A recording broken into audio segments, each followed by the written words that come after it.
আমি কলিজা ভাঙ্গা হৃদয় নিয়ে আপনাদের মাঝে দু একটি কথা পেশ করার জন্য এই মুহূর্তে লাইভে আসছি। আমি আমার নিজেকে আসলে কন্ট্রোল করতে পারতেছি না।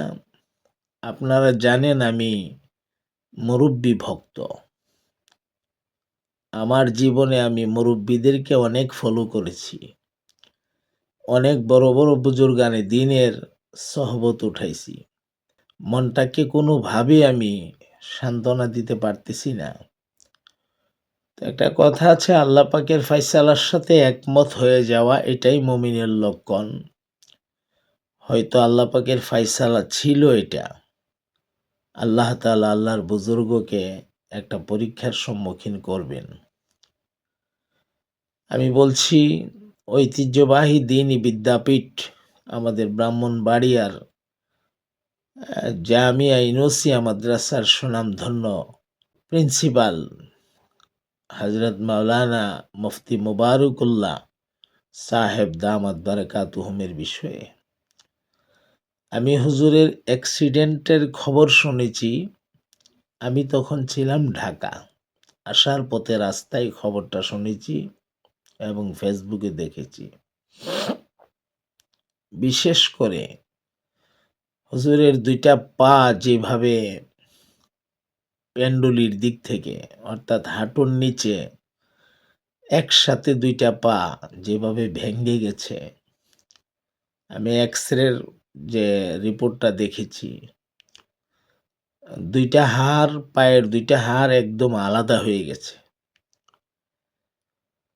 আমি সহ্য করতে পারি নাই। আমার অনেক কষ্ট হয়েছে। আমার কলিজা ভেঙে চোখ দিয়া পানি বের হয়েছে। আমি আমার নিজেকে কন্ট্রোল করতে পারি নাই। কারণ আমি যে সকল মুরব্বিদেরকে আমি ফলো করেছি অতীতে এবং বর্তমানে যে সকল মুরব্বিদেরকে আমি ফলো করি, যাদের সহবত নেওয়ার জন্য চেষ্টা করি, দোয়া নেওয়ার চেষ্টা করি, তাদের মধ্যে অন্যতম একজন মুরব্বি হযরত মুফতি শাহ হুজুর দামাত বারাকাতুহুম। অত্যন্ত সরল মনা একজন মানুষ। আমি যদি আল্লাহ পাকের কসম করেও বলি আমাকে কাফফারা দেওয়া লাগবে না ইনশাআল্লাহ। এত সরল, এত সহজ, এত আল্লাহ ভীরু মানুষ আমার জীবনে আমি খুব কম দেখেছি। খুব কম দেখেছি। আমি যদিও হুজুরের কাছে পড়ালেখা করি নাই, কিন্তু আমি হুজুরকে উস্তাদের সমতুল্য মর্যাদা দিই। আমি এই হালতটা মেনে নিতে পারতেছি না। আমার খুব কষ্ট হচ্ছে এই জায়গাটাই, যে এই বয়সে এসে আল্লাহ পাক হুজুরকে পরীক্ষার সম্মুখীন করেছে। আল্লাহর মর্জি হয়েছে, আল্লাহ পরীক্ষা করতেছেন, আপত্তি নাই। আল্লাহর মর্জির উপরে কোনো আপত্তি করা তো আর যাবে না। বাকি না জানি হুজুর কত কষ্ট করতেছেন।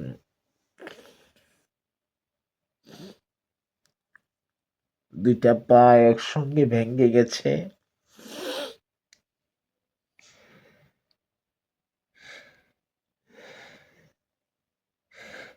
আমি জীবনে অনেক মুরব্বি দেখেছি, অনেক মুরব্বিদের সহবত উঠিয়েছি। আমি আমার মুফতি সাহেব হুজুরকে দেখলে আমার কলিজায় অনেক শান্তি লাগে, আমার অনেক ভাল লাগে। আমি এই মানুষটির দিকে তাকাইলে আমি যেন জান্নাত দেখতে পাই। আমার সেই মুরব্বি, হয়তো আপনারা অনেকে বলবেন কথাগুলি কি লাইভে এসে বলতে হয়? আপনি কি আল্লাহর কাছে দোয়া করতে পারেন না নীরবে? ভাই আমি লাইভে আসছি, বলতেছি, আপনারা হয়তো এক একজন এক একভাবে মন্তব্য করতেও পারেন, কিন্তু এটি আমার একটি আবেগের জায়গা। আমি লাইভে আসার উদ্দেশ্য হলো কম হোক বেশ হোক সারা পৃথিবীতেই আমারও তো কিছু মুহিব্বিন মুতাআল্লিকিনরা আছে যারা আমাকে ফলো করেন, আমাকে ভালোবাসেন, আমাকে মহাব্বত করেন। একমাত্র তাদের কাছে দোয়া চাওয়ার জন্য আমি এখানে আসছি।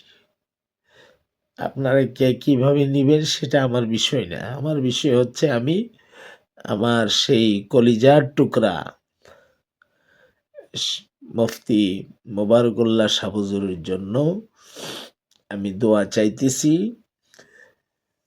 আপনাদের কাছে করজোর করে দোয়া চাইতেছি। আমরা মুরব্বি হারা হয়ে যাইতেছি। জানেন না ভাই মুরব্বি কি জিনিস আমরা বুঝি। বর্তমানে আমাদের ব্রাহ্মণবাড়িয়া হাতে গোনা কয়েকজন মুরব্বি আছে। আজকে আমরা মুরব্বির কদর হয়তো বুঝবো না।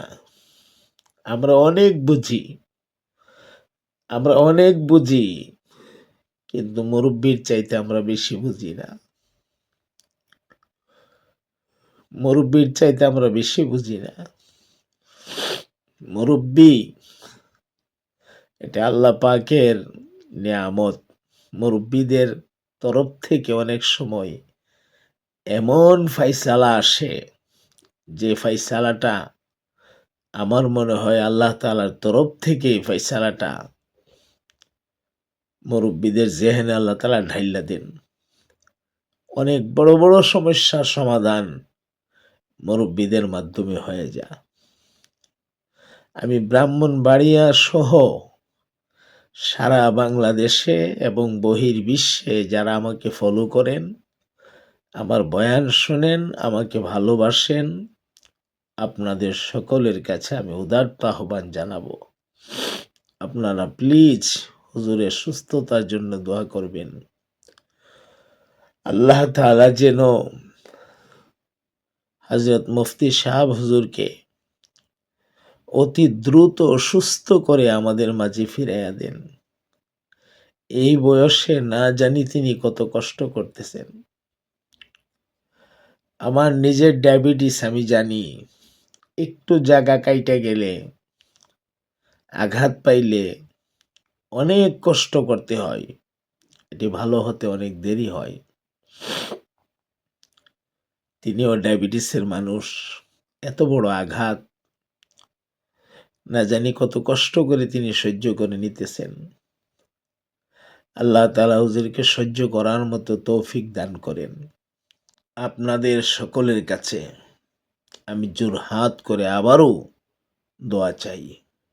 খাস কইরা আমাদের মুরব্বিদের জন্য দোয়া করবেন। সারা বাংলাদেশের সমস্ত মুরব্বিদের জন্য দোয়া করবেন। আল্লাহ তাআলা যেন আমাদেরকে মুরব্বি শূন্য বানাইয়া দেয় না। মুরব্বিদের হায়াতে যেন রব্বুল আলামিন বারাকা দান করেন। আমরা যেন ওনাদের ছায়া তলে চলতে পারি, ওনাদের কথা মেনে চলতে পারি, সেই তৌফিক যেন আল্লাহ পাক আমাদেরকে দান করেন।